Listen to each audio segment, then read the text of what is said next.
to show catfish. Like I know like usually what to look for when you see a fake profile. Like I should have seen it. It was like only Snapchat, but I didn't think someone was like trying to play me because I was.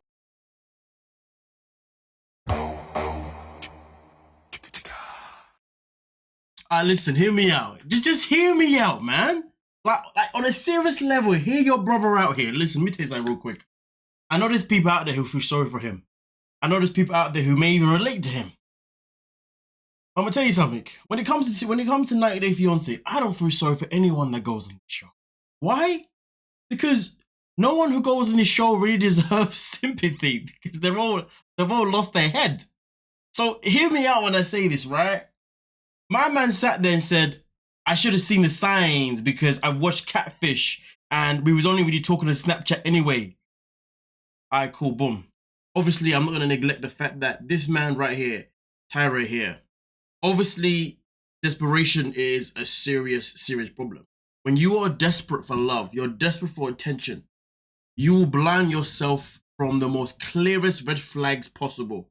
The fact that she only would talk to him via Snapchat said it all. Never a video call, always a text. And even the time he tried to have that video call, boom, ignored him. You can't ignore those red flags unless you are extremely just that desperate. You know what though? I didn't think someone was like trying to play me because I wasn't sending like, you know, thousands of dollars or anything like that. It was just like a little bit. Well, my brother, it's not about whether you were sending thousands or a little. If it's not a red flag to you that you're sending money to someone that you've not even seen physically, well, to be fair, forget physically because obviously this person's in a whole other country, right? But if it's not a red flag to you that you're sending money to someone that you haven't even spoken to on the phone properly, how do you avoid that red flag? Desperation. I can't respect people that are heavily desperate for love. I can't really respect people that are heavily desperate for attention. Actually, no, let me take that back. Let me not say that I can't respect you. No, let me take that back. That's too harsh. That's too deep. I can't have sympathy for you. Reason being is because you have chosen to allow yourself to continue having this desperate desire for someone to just love you, rather than having the desperate desire to love yourself. Rather than having that willpower to go on that journey of self-care. I mean, listen, I get it. Not everybody has role models. Not everybody is exposed to certain things. I get it. So everyone's mindset is based on circumstances. Completely get it. But here's the thing though. I'm someone that's come from a very interesting journey. But no matter what ups and downs that I've been through, no matter where I started, doesn't matter. And then no matter where I am now, the crazy thing about it is that the whole way through, I was able to still understand eventually that I needed to look after my mental health. I had to get to a point in my life, I was like, you know what, I cannot longer keep seeking X, Y, Z. I need to seek my own love. You see what I'm saying? But that's just me, and I get it. I cannot compare myself to other people. I completely get it. But you gotta understand something. From my point of view, based on who I am as a person, and me surviving what I've survived, because this isn't a matter of this isn't a matter of like, oh, I've been through worse than you, or you've been through worse than me. No. It's the fact is though, I've been able to pull myself up and get myself to good places, right? So because I have this mindset, I can't sit here and watch this guy and be like, man, I feel sorry for you, man, because desperation got the best of you. Nah, I can't do that. Because the red flags were there. You was talking only by Snapchat. You ignored that. You started sending money to someone that you've never even had a phone call with, let alone a FaceTime with. I can't respect that. And now you want to sit there in be in denial? And I get it. It's something that a lot of people go through, and I get it. But my issue is, when do you learn? I feel like in life, it is good to go through an experience that is bad. I'm not discrediting the experience.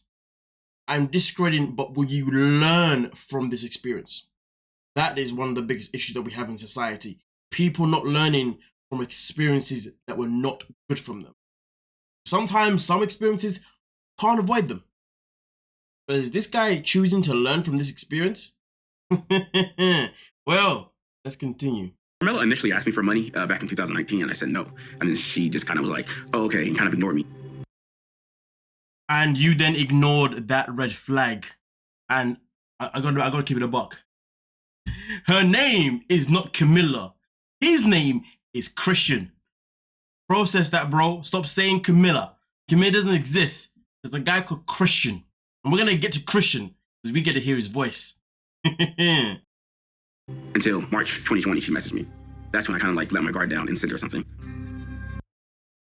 How do you, okay, so you ask me for money, I say no. You disappear and then you come back out of nowhere and you ask money and then I let my guard down.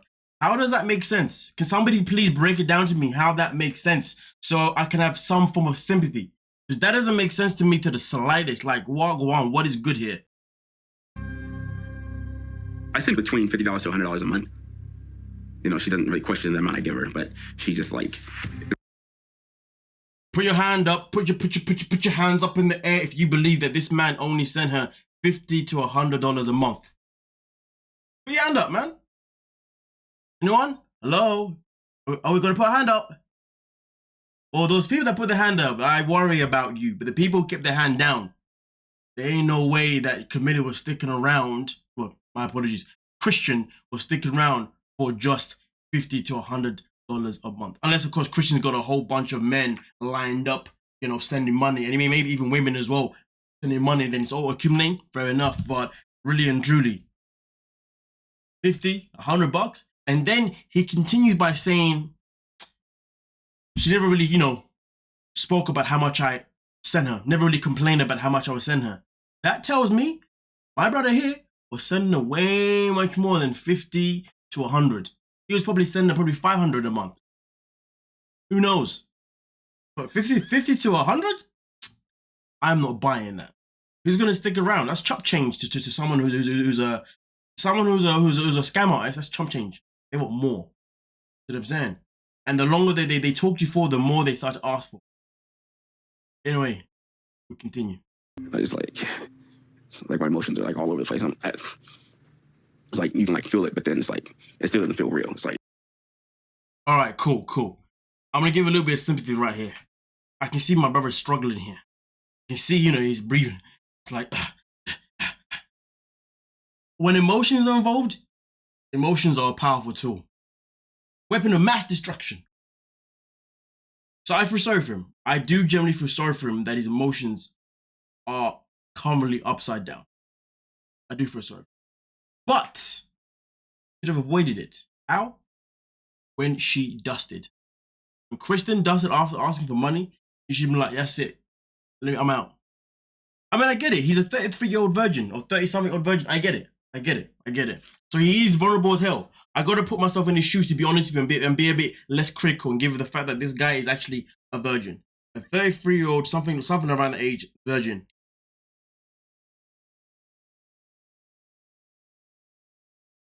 Yeah, I'm going to have to change my mindset because my mindset cannot be the same. You know what I mean? I don't know what it's like to be a 33-year-old flipping virgin. You know what I mean? Like, I haven't got a clue. You know, I can't imagine how desperate it may make you feel. But my issue is this, though. And we got to talk about it. We got to talk about the elephant in the room. Why would I believe that a woman that is out of my league wants me? Why would I believe that a woman that is out of my league keeps ignoring my phone calls when I've tried to obviously have them? Why would I think that a woman out of my league who only wants money for me actually wants me? See what I'm saying? This is where it's hard for me to be like, can I be sympathetic? That's a bit too hard because there's too many signs that tell me that I just can't be. I mean, we got to keep it 100. Some people say, oh, there's not just a thing as being in someone's league, and I said, nah, there is 100%. I'm telling you now, I've seen people try and be in a relationship with someone that is like out of their league. They're paranoid for the whole thing. Paranoid. They're like, oh, she might leave me for that person, or I'll leave me for that person, or he might leave me for this person and that person. You know what I mean? And then I've seen it the other way around. Well, I mean, I'm out of your league, so you should actually be bound down to everything that I want. In fact, I actually decided to go with someone that was under my league, under my requirement, because you know I want someone to basically be a yes person. You know what I mean? So like, trust me, leagues exist. Whether we like it or not, whether we agree or not, they exist. 100%. And this guy right here actually thought after 33 or 30 plus years, whatever, yeah, of being a virgin and not really having contact with a woman, is that some random woman from another country was interested in him that was looking like that, but did not want to speak to him. And do you know what makes it worse? Do you know what makes it worse? Wait until we get there. Wait till we get there. Maybe she was hacked. I don't know. No matter how messed up the situation is, I'm not ready to walk away from Carmella yet. Bro, it's Christian. Christian. There is no Carmella. Christian. Say it with me, brother. Christian. Oh, man, I'm going to hell one day. Because I still have, a little bit of me that says this might all just be a misunderstanding. I want to get to the bottom of everything. Looking at those pictures is not going to help you to the slightest. You're going to keep selling yourself a dream that never existed in the first place. You know what? The most wildest thing is though? He's one of those people, and we cannot neglect this. He probably thought, well, I'm an American.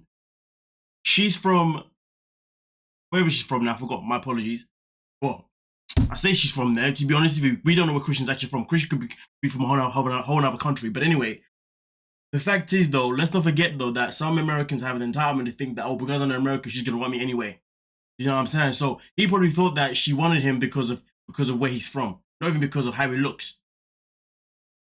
There is that possibility. We can never, ever rule that out. He probably thought, well, American women have never wanted me. My luck's never been great, so... Pfft. You know what I mean? So forget about that. Like, I went to Barbados, and then she never showed up.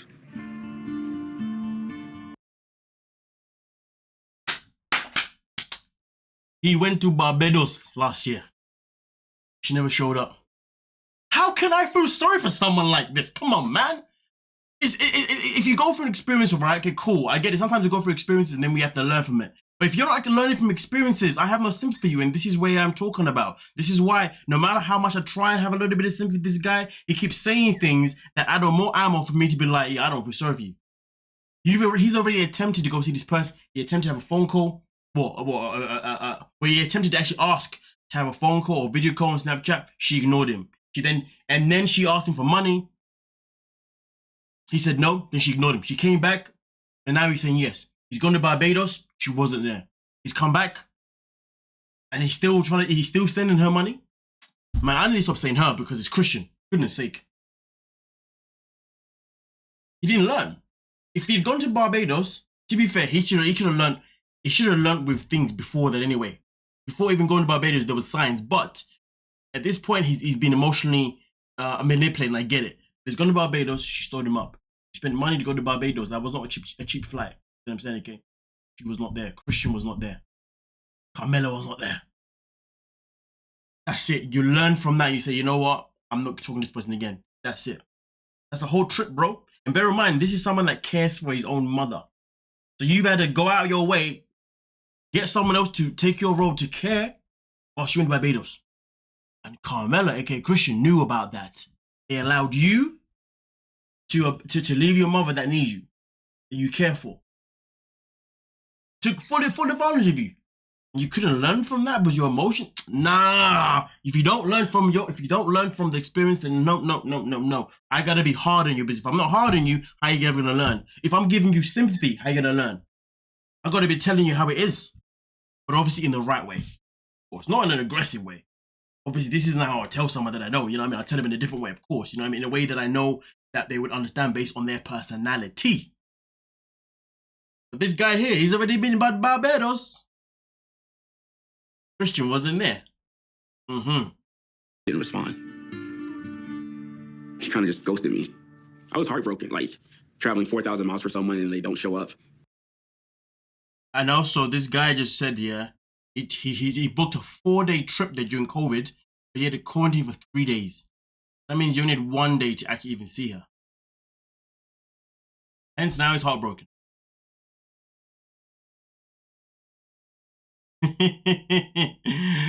Woo!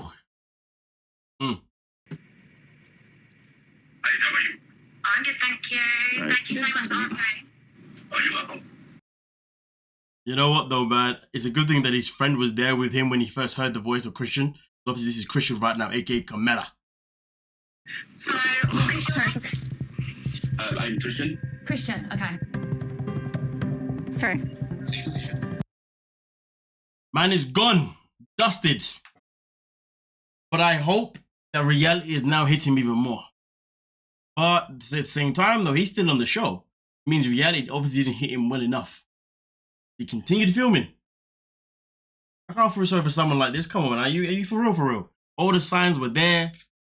You ignored every single sign going, like, we just got another David, another Caesar. Hey, come on, man. What is this? What is this?